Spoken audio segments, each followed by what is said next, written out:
Bukas po mga bossing ko, ika 10 months na ni Joelyn. Ang bilis ng panahon, parang nung isang araw lang nag 9 months.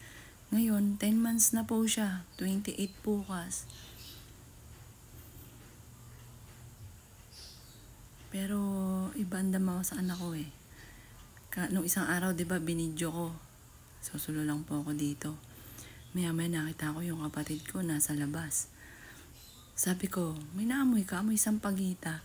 Di ba, sinabi ko nga po sa video, habang nagbibideo ko, sige anak, magparamdam mo ka kung totoong may boyfriend ka na. Kasi feeling ko sa kanya, may boyfriend na yan sa heaven. Parang masaya siya ngayon. Tapos, nung paglabas ko, amoy sampagita, dito pa lamang sa may, dito, amoy sampagita na. Doon sa may nagko-comment, yung pong nakapulot ako ng pera. Ano po yun? Sa damitan po namin yung hindi damitan ni Joelyn.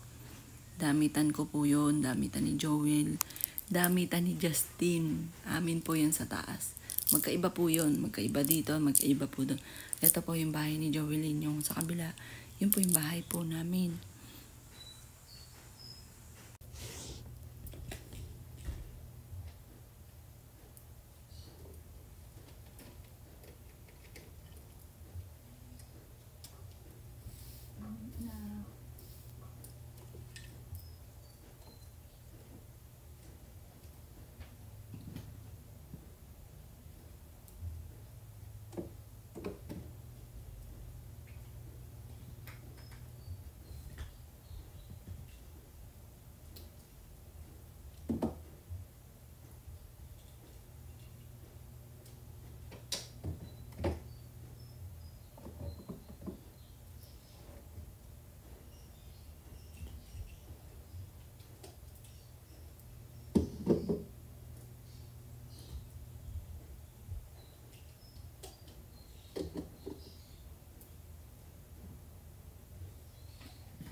Santo kami. Maraming sumasalamat ka at sambay ng ngalan mo.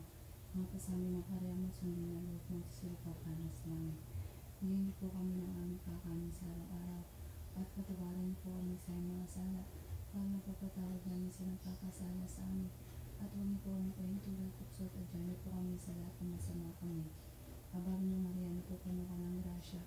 Ang Panginoon Diyos ay sumasa iyo. Upang pinagpala sa bayan lahat kayo para ka naman ang iyong anak na si Jesus. Santa Maria ng Diyos, pangalan po ng kasalanan, ngayon po kami namamatay. Amen. Papa Jesus, malambal na manawa, awa mga perfect lahat.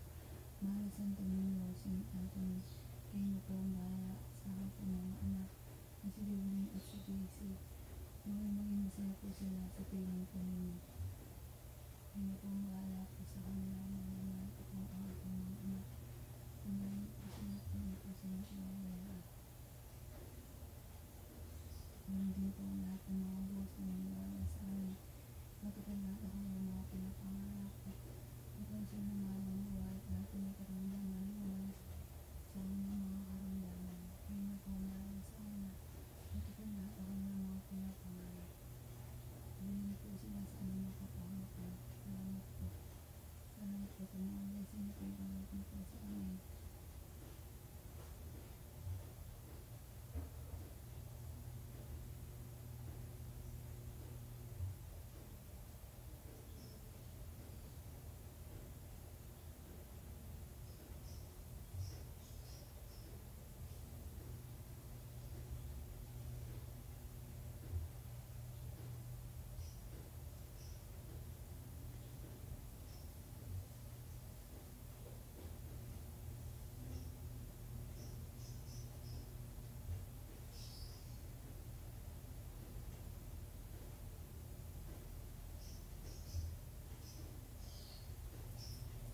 Anak.